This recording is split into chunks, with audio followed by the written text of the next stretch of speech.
Assalamualaikum warahmatullahi wabarakatuh. Kami dari kelompok 8, kelas F, mata kuliah Akuntansi Keuangan Lanjutan 2, akan membahas mengenai bab likuidasi dan reorganisasi. Assalamualaikum warahmatullahi wabarakatuh. Sebelum kita memasuki pembahasan materinya, izinkan saya mewakili kelompok 8 untuk memperkenalkan diri terlebih dahulu. Di sini yang pertama ada Zuhrufa Firdausi dengan NPM akhir 002, ada Maesa Lutfia Putri Rahayu dengan NPM akhir 341, ada Akna Khairul Akila dengan NPM akhir 305, ada saya sendiri Amanda Widya Dinata dengan NPM akhir 351, dan terakhir ada Najwa Rahma Fadlun Guntur dengan NPM akhir. Sebelum kita memasuki. Baik, yang akan dibahas pertama yakni mengenai korporasi debitur itu dianggap pilot ketika tidak mampu membayar utangnya tepat waktu atau ketika total utangnya ini melebihi nilai wajar asetnya. Ketidakmampuan untuk melakukan pembayaran tepat waktu itulah yang disebut sebagai insolvensi ekuitas. Nah, eh, kemudian juga ketika memiliki total utang yang melebihi nilai wajar daripada total asetnya itu disebut sebagai insolvensi kebangkrutan. Korporasi debitur yang pilot dalam arti ekuitas ini dapat menghindari proses kepilotan tersebut dengan mengasosiasikan kesepakatan langsung dengan kreditor. Korporasi debitur yang pilot ini akan direorganisasi atau dilikuidasi di bawah pengawasan pengadilan kepilotan. Selanjutnya, mengenai tugas daripada korporasi debitur itu apa saja. Jadi yang pertama itu ada mengajukan daftar kreditur, jadwal aset dan kewajiban atau liabilitas, serta pernyataan mengenai kondisi keuangan debitur. Lalu yang kedua, bekerja sama dengan wali amanat sebagaimana apabila diperlukan untuk bila memungkinkan wali amanat ini menjalankan tugasnya. Lalu yang ketiga, menyerahkan semua properti kepada wali amanat, termasuk buku, dokumen, catatan, dan surat-surat yang berkaitan dengan harta warisan dalam kasus yang melibatkan wali amanat. Lalu yang keempat, ada hadir dalam sidang pengadilan sesuai yang telah diwajibkan. Lalu, kurator dalam kasus likuidasi itu memiliki tugas yang pertama itu menyelidiki urusan keuangan debitur. Lalu yang kedua, memberikan informasi tentang aset debitur dan administrasinya kepada pihak yang berkepentingan. Lalu yang ketiga, memeriksa klaim kreditor dan menolak klaim yang tampaknya itu tidak pantas. Dan yang keempat, memberikan laporan berkala dan rangkuman operasi yang berjalan, pernyataan penerimaan dan pengeluaran, informasi lain sebagaimana ditentukan oleh pengadilan jika mereka diberi wewenang untuk menjalankan bisnis debitur, dan yang terakhir mengajukan laporan akhir mengenai perwalian sebagaimana yang telah diharuskan oleh pengadilan. Selanjutnya mengenai pembayaran klaim. Nah, klaim yang dijamin dengan hak gada yang sah dibayarkan hingga sebesar hasil dari properti yang dijaminkan. Jika hasil tidak cukup untuk memenuhi klaim kreditur beragunan, nantinya jumlah itu akan diklasifikasikan sebagai klaim non-prioritas tanpa jaminan. Klaim tanpa jaminan itu ada dua. Yang pertama itu ada prioritas dan non-prioritas. Nah, prioritas ini itu memiliki tingkatan, di mana tingkatannya itu ada 6. Lalu, sedangkan non-prioritas sendiri ini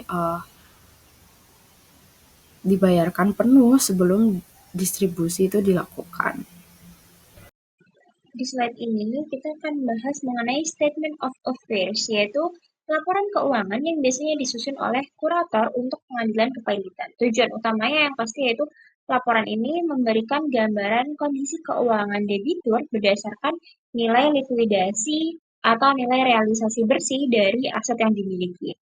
Nah, di dalam Statement of Affairs ini, aset dan kewajiban itu diklasifikasikan berdasarkan status jaminan, apakah sepenuhnya terjamin, sebagian terjamin, prioritas, atau bahkan tidak terjamin sama sekali. Kenapa ini penting? Karena mempengaruhi urutan pembayaran kepada kreditur. Selain itu, laporan ini tidak hanya menampilkan nilai estimasi realisasi aset, tetapi juga tetap mencantumkan data historis dari neraca perusahaan pada tanggal pengajuan. Maka dengan begitu, kita bisa melihat perbandingan antara nilai buku dengan nilai yang diharapkan dapat direalisasikan saat proses likuidasi. Sumber informasi dalam Statement of Affairs ini sendiri itu biasanya berasal dari neraca. lalu dilengkapi dengan penilaian aset serta perjanjian dengan kreditur. Maka dari itu, laporan ini akan sangat bermanfaat bagi kurator, kreditur, maupun pengadilan dalam menilai kondisi perusahaan yang sedang pilot. Nah, di slide ini sendiri kita bisa melihat contoh formatnya. Di sebelah kiri itu ada balance sheet awal, kemudian di tengah ada statement of affairs yang menampilkan nilai aset dan estimasi realisasi, dan di sebelah kanan ada kewajiban serta ekuitas yang menunjukkan bagaimana posisi utang perusahaan terhadap kredit. Di slide ini, berikutnya di sini kita akan membahas mengenai trustee accounting. Jadi di trustee accounting ini kita akan mengetahui mengenai pencatatan akuntansi yang dilakukan oleh seorang kurator atau trustee sendiri. Setelah perusahaan debitur dinyatakan pilot dan asetnya dilepaskan oleh pengadilan kepailitan. Berbeda dengan akuntansi biasa, dalam trustee accounting sendiri, semua aset perusahaan itu akan dicatat ulang berdasarkan nilai realisasi likuidasi, bukan berdasarkan nilai buku historis. Aset yang tidak bisa dilikuidasi itu akan diabaikan. Misalnya pada kasus Ken Corporation, aset berupa kas piutang persediaan tanah, bangunan, hingga peralatan itu dicatat ulang sesuai nilai realisasi bersih yang diharapkan. Selain itu, setiap transaksi selama proses likuidasi itu juga wajib dicatat dalam buku trustee. Contohnya, penerimaan kas dari penjualan persediaan, pelepasan aset tetap seperti tanah dan bangunan, pembatalan polis asuransi, hingga pembayaran kewajiban yang bersifat prioritas seperti upah karyawan, pajak properti, maupun utang berbunga. Nah, di dalam slide ini, kita juga bisa melihat contoh penjurnalan transaksi yang dilakukan trustee. Tujuannya yaitu adalah untuk memastikan setiap aset dan kewajiban itu dikelola secara transparan sehingga proses likuidasi ini bisa dipertanggungjawabkan kepada kreditur dan pengadil. Berikutnya nah, setelah kita membahas mengenai trustee accounting di slide sebelumnya, ada beberapa komponen penting nih teman-teman dari trustee accounting sendiri. Yang pertama di sini ada statement of cash receipt and disbursement. Jadi, apa sih maksudnya dari statement of cash receipt and disbursement ini? Di slide ini kita bisa melihat nih, laporan penerimaan dan pengeluaran kas, yaitu khususnya catatan uang masuk dan keluar dari kas selama satu periode. Laporan ini apa? Laporan ini tuh menunjukkan berapa banyak uang masuk ke kas dan berapa banyak uang yang keluar. Dan juga berapa sisa pada akhir periode. Jadi kita bisa tahu apakah kas itu cukup untuk kebutuhan atau ada kekurangan. Bagian-bagian utamanya itu meliputi dari saldo awal, yang dimana itu jumlah uang yang kita miliki di awal periode. Lalu ada penerimaan kas atau receipt, sesuai dengan judulnya. Semua uang yang masuk, misalnya dari penjualan barang, pendapatan jasa, klaim asuransi, atau penjualan aset, dan ada pengeluaran kas atau disbursement. Uang yang keluar seperti biaya pajak, gaji, sewa, bunga, biaya operasional, dan lain-lainnya.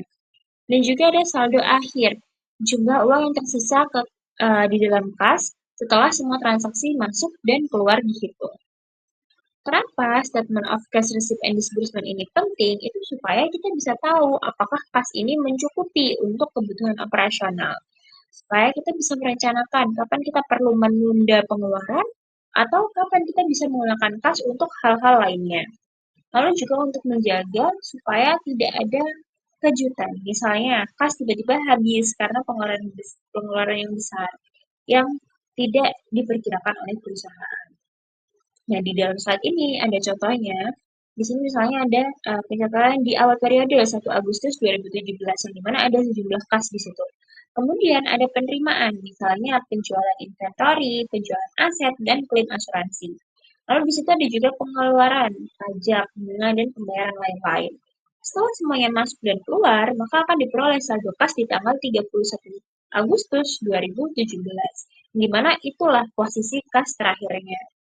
Jadi, yang perlu kita ingat dari statement of cash receipt and disbursement ini, kita harus memastikan semua transaksi itu dicatat agar tidak ada yang hilang. Lalu mencatat juga transaksi yang belum dibayar atau belum diterima uangnya, supaya ada gambaran nih kasnya itu lebih lengkap gitu. Dan laporan ini hanya melihat kas yang benar-benar sudah masuk atau kas yang sudah benar-benar keluar, bukan tagihan yang. Nah, setelah kita membahas mengenai selain receipt and disbursement, di sini kita juga akan bahas mengenai statement of change in estate equity. Jadi, kita akan melihat mengenai ekuitas estate yang berubah selama suatu periode, yaitu setelah aset-aset dilikuidasi atau dijual, utang dibayar, dan biaya administrasi serta klaim-klaimnya sudah ditangani. Jadi apa sih maksud dari estate equity itu sendiri? Estate equity ini merupakan sisa dari aset minus kewajiban yang dimana itu meliputi utang, klaim, dan biaya dalam suatu estate setelah semuanya diselesaikan. Jadi estate equity ini tuh menunjukkan berapa yang akhirnya tersedia untuk diberikan ke pemilik atau penerima setelah proses likuidasi ini selesai. Laporan ini bekerjanya seperti apa? Laporan ini bekerja dimulai dengan saldo awal, itu jumlah ekuitas di awal periode. Kemudian ada penyesuaian atau item tambahan, misalnya aset yang ditemukan, aset tidak bernilai lagi atau written off. Lalu ada kerugian inventory. Ada juga penerimaan dari likuidasi aset atau jual aset. Di sisi lain, ada pengeluaran seperti hutang, klaim, biaya, administrasi, ongkos, rasti, atau pihak yang menangani. Semua itu akan dikalkulasikan yang dimana nantinya akan menghasilkan saldo akhir ekuitas estate di akhir periode. Nah, di slide ini ada contohnya beberapa item seperti utility bill discovered atau tagihan utilitas yang ditemukan, ada aset tak berwujud yang ditulis hilang, inventory yang rugi, dan lain-lain sebagainya. Dan di sini juga ada schedule of net losses on asset liquidation, yang dimana itu menunjukkan aset-aset apa yang dilikuidasi, berapa nilai bukunya, berapa diterima dari penjualan, dan berapa kerugian yang timbul jika harga jualnya itu lebih rendah dibanding nilai buku. Setelah semua itu diperhitungkan, akan diperoleh jumlah ekuitas akhir.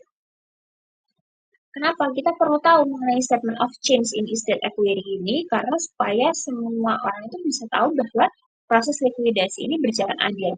Utang dan klaim itu dibayar dulu sebelum sisanya dibagi. Lalu mengetahui kalau ada kerugian dari penjualan aset. Artinya, tidak semua nilai buku itu bisa direalisasikan. Lalu gunanya pengawasan. Memastikan biaya-biaya tidak membengkak atau klaim tak terduga yang tidak menggerus ekuitas terlalu besar. Yang bisa kita catat dari statement of change in estate equity ini, jumlah ekuitas itu bisa turun jika kerugian, biaya, atau klaimnya besar. Lalu realisasi aset itu bisa berbeda dari nilai buku, bisa lebih rendah nilai asetnya. Lalu penting untuk mendokumentasikan aset dan klaim agar tidak ada kejutan. Dan proses likuidasi itu perlu adanya transparansi supaya semua pihak itu mengerti kenapa saldo akhir. Selain receipt and disbursement. Baik, selanjutnya di sini saya akan menjelaskan mengenai balance sheet atau neraca. Neraca dalam proses kepailitan disusun langsung dari saldo buku besar yang dikelola oleh trust. Dua komponen kunci dalam neraca ini adalah kas dan defisit estate yang jumlahnya dapat diverifikasi dari laporan operasi kas dan laporan perubahan ekuitas estate. Sebagai contoh, neraca interim perusahaan CAM per 31 Agustus 2017 menunjukkan total aset sebesar 67.200 yang diseimbangkan oleh total kewajiban sebesar 78.500 yang dikurangi defisit estate sebesar 11.300. Sebenarnya di situ ada statement of realization and liquidation. Laporan realisasi dan likuidasi berfungsi sebagai laporan aktivitas yang menunjukkan progres terus dalam likuidasi kekayaan debitor. Format laporan ini bersifat kompleks serta tidak biasa karena memisahkan aset dan kewajiban yang akan direalisasikan atau dilunasi, yang telah direalisasikan atau dilunasi dan diperoleh atau ditemukan selama periode berjalan. Meskipun informatif, banyak akuntan yang berpendapat bahwa laporan keuangan dasar yang dilengkapi dengan jadwal pendukung justru lebih mudah dipahami dan lebih relevan untuk menggambarkan aktivitas likuidasi. Selanjutnya adalah winding up the case. Pada tahap akhir ini dari proses likuidasi adalah menyelesaikan kasus dengan merealisasi sisa aset dan mendistribusikannya hasilnya kepada kreditur. Pada contoh perusahaan CAM, Trust berhasil mengumpulkan piutang, menjual sekuritas dengan untung, serta menjual dan menghapus sisa biaya dibayar di muka. Biaya itu sebagai klaim prioritas dibayar di penuh terlebih dahulu. Sisa kas kemudian didistribusikan secara pro rata kepada kreditur. Dalam kasus ini, mereka menerima 83 sen untuk setiap dolar klaim. Setelah semua didistribusikan selesai, catatan akuntansi terus ditutup dengan menyesuaikan sisa kewajiban yang tidak terbayar penuh dan menutup akun defisit estate. Selanjutnya ada reorganization and trust or debtor in possession. di mana perusahaan untuk berorganisasi dalam kebanyakan kasus pengadilan tidak menunjukkan trust eksternal dan perusahaan tetap dioperasikan oleh manajemen lamanya yang kemudian disebut sebagai debtor in possession atau DIP. Penunjuk trust yang hanya dilakukan jika terdapat indikasi penipuan, ketidakjujuran, atau mismanagement yang parah. Tugas utama dari DIP atau trust adalah mempertanggungjawabkan operasi bisnis, memeriksa klaim kreditur, dan juga menyusun rencana reorganisasi yang dapat diterima oleh semua pihak. Jika utang perusahaan sangat besar, seorang examiner dapat ditunjuk khusus untuk menilai nilai wajar aset-aset perusahaan.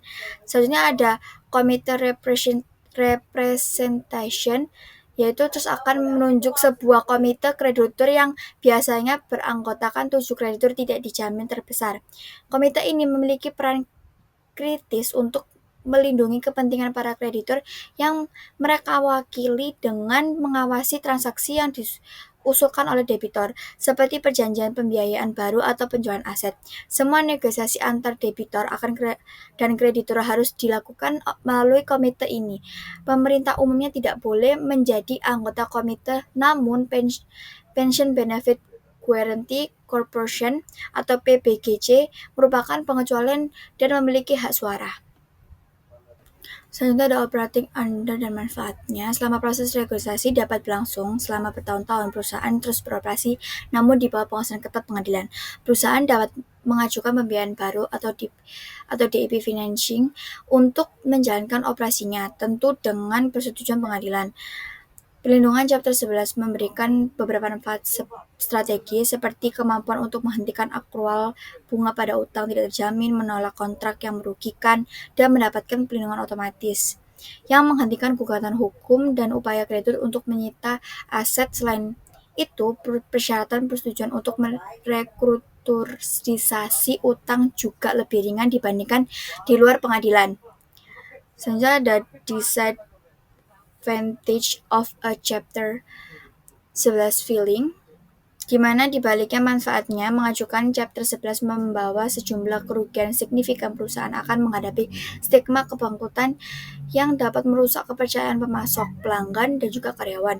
Operasional perusahaan juga menjadi tidak lincah karena hampir setiap keputusan penting seperti pengeluaran modal, pinjaman, atau penjualan aset harus mendapatkan persetujuan pengadilan terlebih dahulu.